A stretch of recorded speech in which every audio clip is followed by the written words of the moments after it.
Hi, everybody. This is Dr. Gregory, and I wanted to chat with you just a little bit about this last week. Wow, we've come to the last week of Accounting 614. Can you believe how fast it went?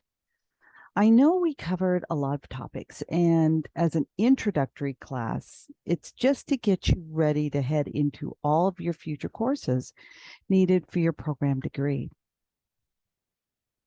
I hope this class gave you a flavor of how to approach research in the area of accounting. As you can tell, there's multiple areas of accounting that we dive into, and each one takes a little bit different flavor as far as research. As you continue your program, don't forget to reflect on how this course can aid you in both future discussion posts and papers.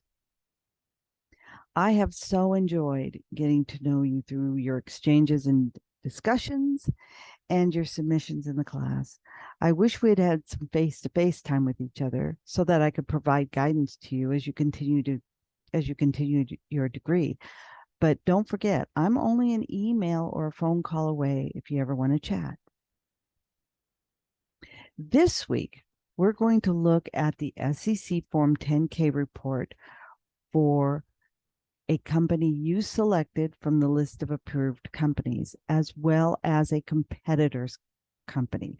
For example, you could choose Coca-Cola and Pepsi-Cola could be your competitor. You could choose Pepsi-Cola and Coca-Cola could be your competitor. So go through and take a look at those, figure out which one you wish to use.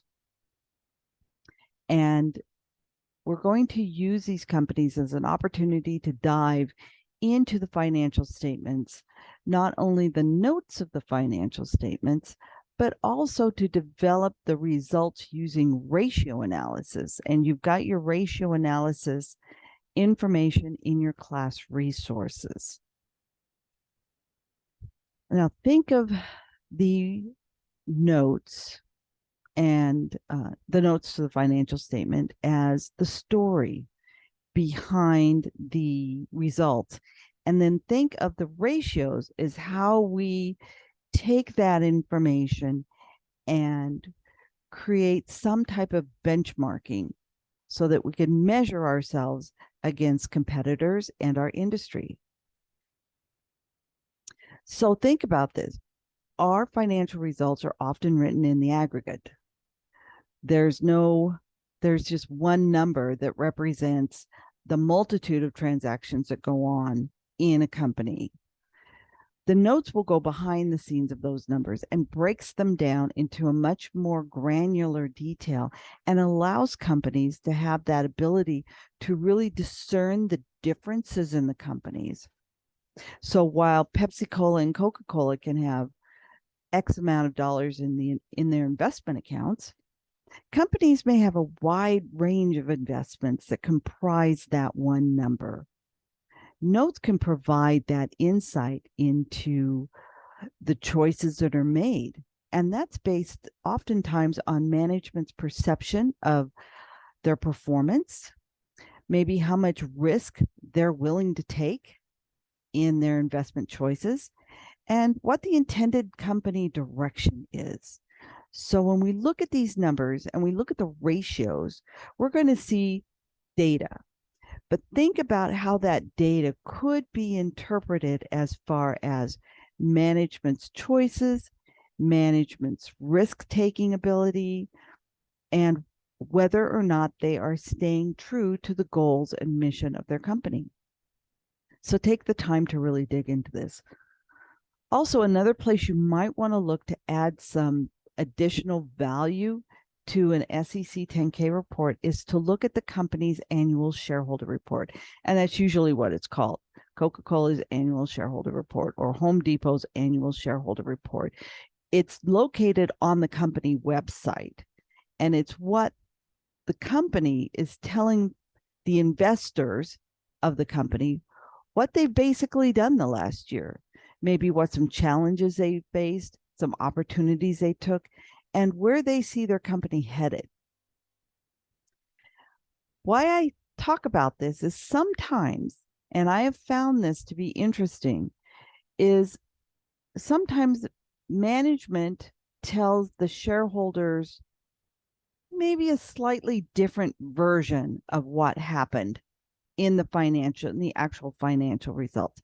Are they telling them the truth? Are they telling them the same thing that's being recorded? Maybe, maybe not.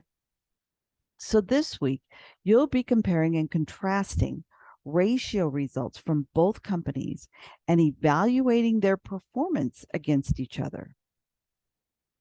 I would also suggest that you look up, you could just Google industry benchmarks for food and beverage, for home decoration, for retail companies, and look at what the industry is trending and see whether, even though the companies may be competing against each other, look to see if they're meeting the performance metrics as well.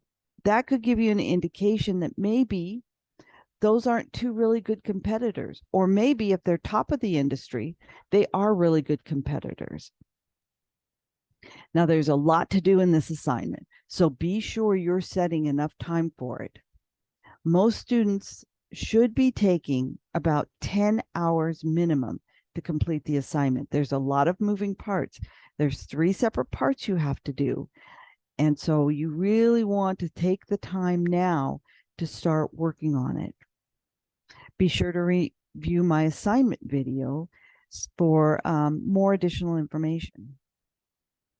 I want you to have a great last week. It's been really my pleasure to help you in your educational journey.